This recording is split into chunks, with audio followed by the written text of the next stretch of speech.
I want that. Special delivery. I need that. Special delivery. Welcome to the Special Delivery Podcast. I am your host, Special, and welcome to this series on Grand Nationxl's album Twice on Sunday Season 1, where each episode is a standalone episode breaking down a different track from the album, so you can listen to them all in their entirety, in order, out of order, by themselves, whatever you want to do. It all works. Also, I have to let you know that in between starting this podcast project and now, Grand Nationxl has already given us more music. So you have the first album, Twice on Sunday Season 1. Now they've given us a live version of the album and a deluxe version with 10 bonus songs. All of them are up now on iTunes. Please check it out and support. Oh my goodness. Now this episode is about track number 8, Hook Mitchell. It's produced by OG Jaren and Soundtrack and features Kevin Allen, Brookfield Duece, Passwurdz, Monty Draper, D Bledsoe, and Champ Green. So let's get into it. Yes, Kevin Allen, 1/15 of the collective Grand Nationxl. This feel like a Sunday. This feel like the runway. Yeah. Stay in my lane like a one-way. No PTO on my JOB. I'm usually in the crib, I'ma stay low-key. I'm always late, never wait on me. OG got the cane on me. I'm like Kane with the same OE. Same OG, so genuine. 1 in a million from the heart. Big soul like a Timberland. This beat cold, I feel militant. Bobby Seal like, this feel like what it probably feel like to be off a pill when she all in your ear like you the realest nigga I ever met. I know, come get a real slice. The flow on that is crazy too. It's smooth, yet there's like this stream of consciousness, it feels like. What did that one feel like? Rushing to get in the booth. There was already a song being made, and OG Jaren was making that beat on headphones in the control room. So while that song is being made, I think Passwurdz was like, what he cooking up? And I'm like, I don't know, but I'm done with this one, so I'm going to sneak over here with y'all. And I didn't start too many songs on the project, so I was trying to write the fastest verse I possibly could, and I ran in there first. I don't know, really. I don't know. Oh, man. It's so good. What's up, y'all? It's Brookfield Duece, represent East Oakland, California, represent Brookfield, California, Front Page Music, Grand Nationxl, ENT. Yep. Quiet storm, late night, playing Zelda, feel the Triforce, bullets sing like Mahalia. I'm sorry, Miss Jackson, I come from the land of dirty cops in action. The cameras light up all this pain and passion. We get a fast break but can't avoid the stanchion. And one, the recipe to eat require a handgun. Free throws are a blessing, you better land one. So I threw rock in the pot until it got bubbly. Shot that bitch in the water until it got slushy. Hit 7-Eleven until it got crunchy. Stuck a fork in the food until it got fluffy. Sold a clout to a fiend who wanna touch the moon. Come and see me tomorrow, I'm ringing up soon. Yeah. The cameras light up all this pain and passion. We get a fast break but can't avoid the stanchion. Stanchion, yeah. I mean, the whole song, of course, but just tying together life and basketball expression and feeling. What was it like writing that one? I'm heavy basketball and sports referencing. This is my relation to Damien. But just getting a break, getting the opportunity to, like, finally, like, oh, I got my rent paid on time this week. But then I can't avoid the stanchion. It's like, you know, like the stand that holds the basketball hoop up. It's like, you ever seen someone go on a fast break and they run into the pad, you know, so like it stops their break, you know, like it stops the speed. That's like life every day. It's like you can't win for losing, or, you know, you take 1 step forward and you take 2 steps back. And it's like, that was just one of those kind of lines. Like, I get a fast break but can't avoid the stanchion. And one is like, it's foul. You know what I mean? Like, the idea of it is foul. So like, and one. Just thinking about how you can't avoid roadblocks was like the idea behind that one line. I like that verse a lot too. We gotta talk about Mahalia Jackson. I just think that line is so genius because a lot of people aren't even gonna piece it together because there is a newer singer named Mahalia, so I think they're gonna be like, oh, he's talking about her, and then, you know, just a random Outcast reference. But it's like, to know that that's a gospel singer and to being able to pair it together, and even the juxtaposition of you're talking about bullets and a gospel singer, and just how you tied that line together. It's definitely one of my favorite lines. Yeah. What was that one like? I mean, she's a power singer, you know what I mean? But from the beginning of it, I live in East Oakland, so I'm just kicking it. I'm playing Zelda. Yeah. You know, I'm so nostalgic that I listen to old things. I play old video games. You know, I remember the times when shit wasn't fucked up like it is now, you know what I mean? So late night playing Zelda, feel the Triforce, you know what I mean? Like in the game, it's like you try to get the Triforce Zelda thing. Don't worry about it. But the bullets is loud.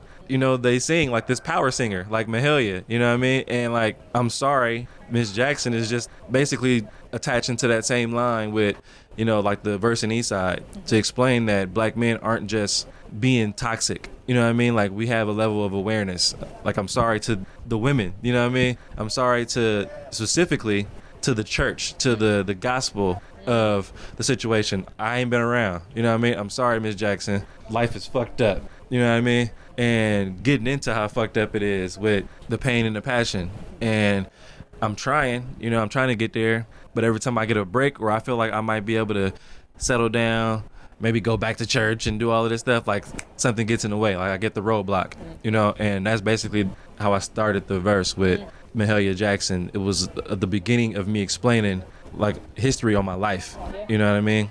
I try really hard to layer my verses because I manifest that I'll explain them in an interview. I try not to be so topical. I want to make sure that when people listen to it, something will catch them today, and then maybe in a year when you grow up, it'll hit you differently. Like with the Eastside verse, with taking the train to pay rent. That's how the game do.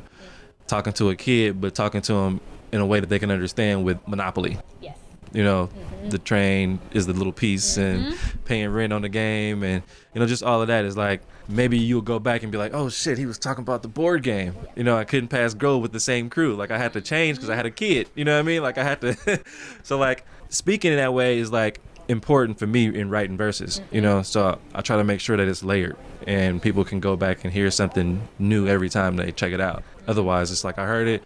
All right, cool. And then your streams die after the first week. Yep. And we don't need that. We need people to go back and listen to this music as much as possible.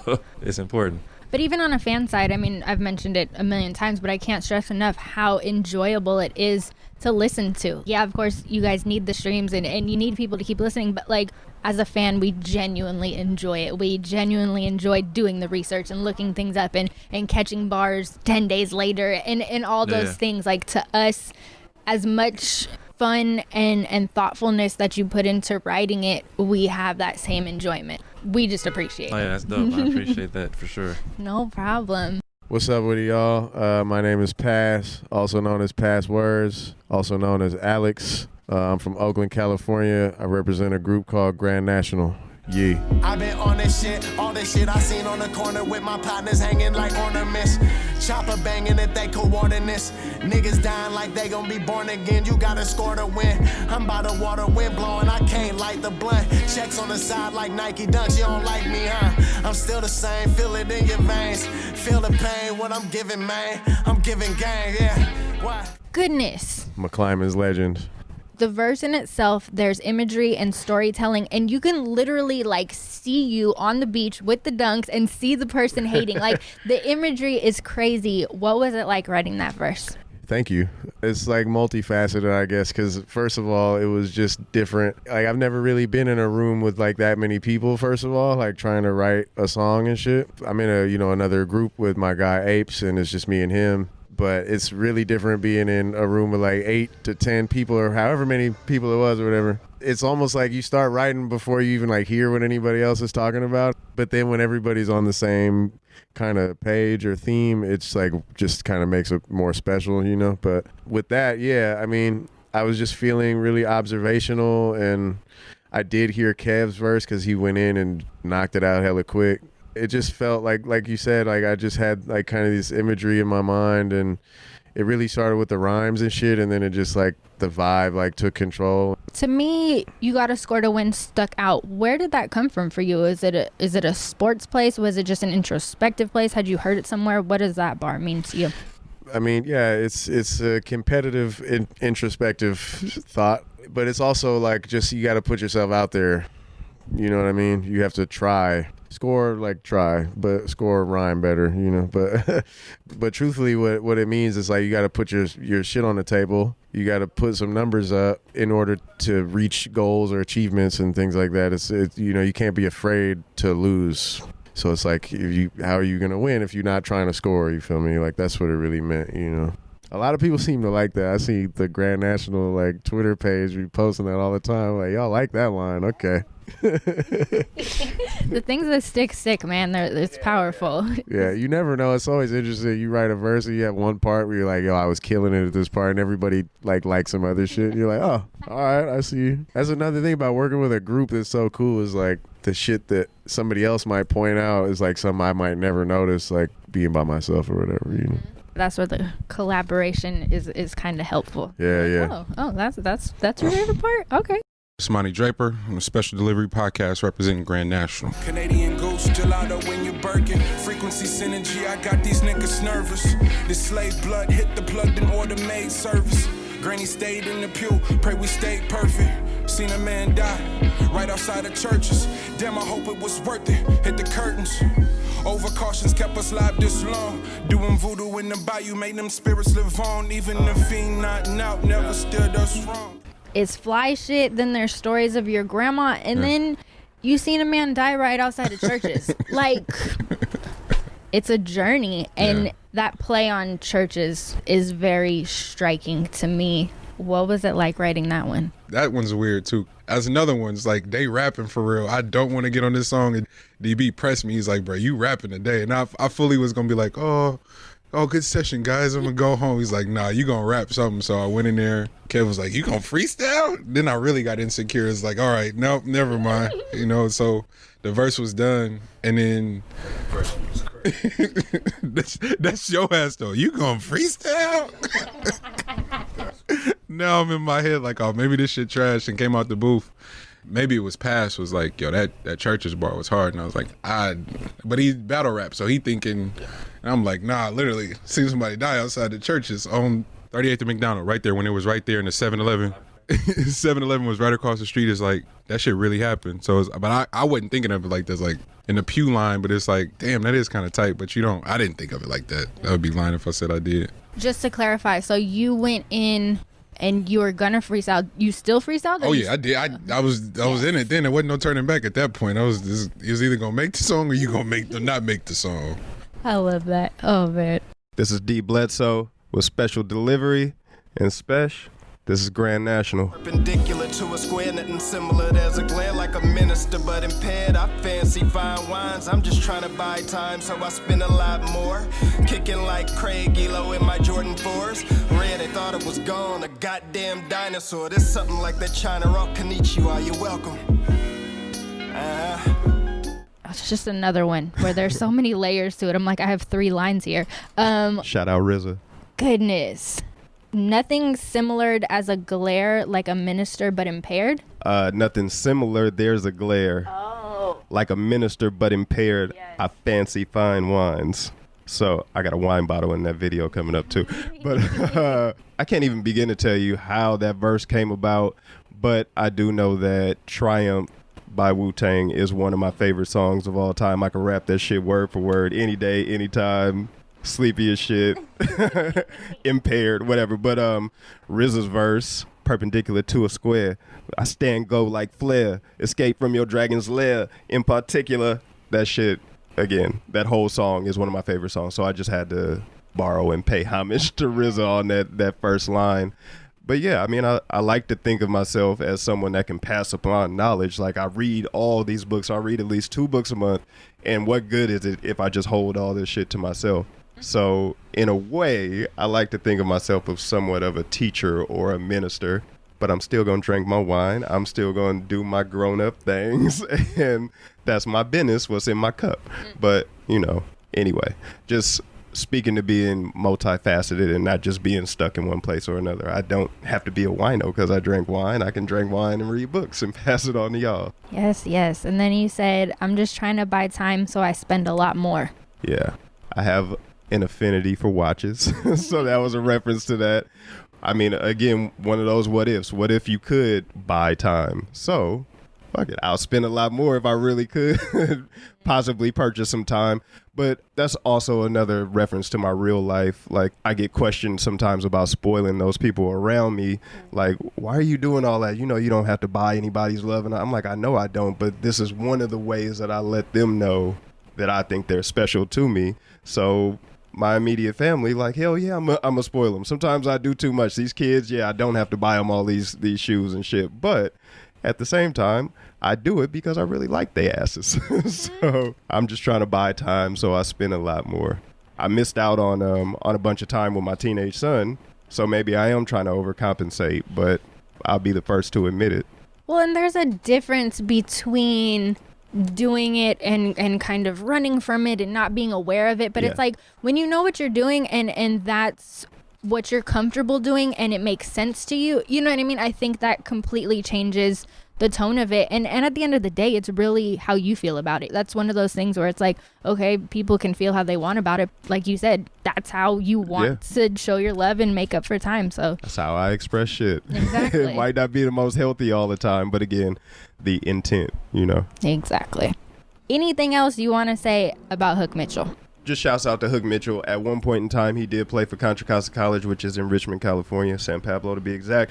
I went to El Portel Elementary School right across from Contra Costa, and I was also the ball boy for Contra Costa Comets when Master P and C Murder played there, so that's a little bit of background for y'all. But Hook Mitchell is hella important to the basketball culture in the Bay Area, so if you don't know the legend, look him up because he is a legend no matter what he may have done after his basketball endeavors. Yes. That nigga jumped over a car, cuz. You're now rocking with Champ Green from Grand Nationxl. Twice on Sunday, out now. And this is the special delivery. Yeah, special delivery. You know what I'm saying? I'm opposite of anonymous atheist. Judas, Satan kiss. Halloween trick on a pagan bitch. I'm salt to the earth to flavor shit. Yeah, you savor it. Head coaching game, the player shit. Coordinate great, goal winning, soul winning, gang starring, mass appealing. Keys open doors, janitor up in the building. Teacher jolt to swim, cartooning like some children. Thanksgiving game, peace pilgrim. Manifestating, shining like an emblem. Recycle game, wisdom. This is music, just listen. Music, just listen. And I prescribed a prescription. Mary Jane's addiction. This ain't parking lot pimping. This is infinite wisdom. So peace, sonny, listen. Enroll in the army, sonny, listing. This is good game. Like shilling, seasoning salt. We beat Jabrock, Walter. Matter of fact, Charlie Parker, jazz, pizzazz, go, flow, yes and no. I'm high and I'm ho. Thundercat with a thunder rap. There's so much impact when you say music, just listen. Where do you feel like that came from? You know how you're hearing just some great music and you get captivated by it? Mm-hmm. And all you can really do is just, it's like you kind of got to warp to utopia, right? Yeah. It's a euphoric state of mind, right? That's where I was at with it, which allowed me to just get that way in the thought process. Feel free to interrupt me, but to me, it's impactful on a couple different levels. So there's this society where we're constantly multitasking and we're constantly doing multiple things at a time and just all over the place. And I think by you saying music, just listen, was striking to me because people don't just stop and listen anymore. Right. And this project is of the caliber to where when I listen to it, I don't want to be doing anything else. Like, I want to pick up new bars and new lines, new instruments, and there's so many things that you can latch onto every single time you listen to it that you don't need to be doing anything else, and you probably shouldn't be. But to me, just saying that is just a reminder of when the music is so good, just listen. Exactly. It was also paying a bar. The Music Soul Child, he had an album called Just Listen. My mentality was a Mamba and giving a double entendre, you know what I mean? So that also inspiration came from. And with that one, you just rapped until it faded out, just kind of on a goofy note. How long did you go for? Actually, I didn't know, but it was like 8 minutes. I remember Kev like, hey man, what's wrong with you? it felt like it was in a good way. You know what I mean? For Like, sure. Yeah, it was just. It was definitely therapy. It was definitely therapeutic. I was able to have a musical climax. It was really motivating that they just was like, just go on and ride. Yes. As far as the fade out, what was the decision behind that? Was that something you were like, fade it here? It was kind of collaborative? No, that's these artful producers. These fellas got great minds. They know when to stop it, when to start it, when to add, when to take away. And that's the beauty of having a great collective and being able to see from another lens and another perspective. I'm very thankful and grateful for that. Just like Duece said, a lot of times, you wearing 30 hats. Keys is opening doors, so you got 50 keys that you trying to unlock, and it's just so helpful to have people who able to say, oh, put this right there, or by the time everybody finished adding their 2 cents in, we got about $1, and we can take it and go on and upgrade and get a little bit more. That's where I'm very, very appreciative at, because you very rarely find great minds to help you think in hard times. You know what I mean? Yeah, I think that's one of the very important through lines of this is not only are you guys the most talented in the Bay, not only are you guys expressing yourself in a way that a lot of people haven't been able to before on solo projects and stuff like that, really cultivating that environment, but also you hear sometimes people talk about being in the room with people and on one side of it, not speaking up like, hey, you should change that. But on the other side of it, even bigging each other up. Like the fact that you guys are so talented and you take the time to also be fans of each other and hey, I like that bar. And hey, you know what I mean? Like really cultivating such a comfortable environment and really just big upping. I think that's such an important through line of this. For sure. Thank you so much for checking out this episode. If you enjoyed it, make sure to hit that follow or subscribe button on whatever you're listening on. And like I said before, Grand Nationxl gave us more music. Go check it out on iTunes. You got the live version of the album and the deluxe version of the album. Please buy those on iTunes and support. As always, you can find me on Twitter at SpecialSays, and on Instagram, it's at SpecialSays as well. And as always, this episode is dedicated to Marlon. Do what you can to stop senseless acts of gun violence.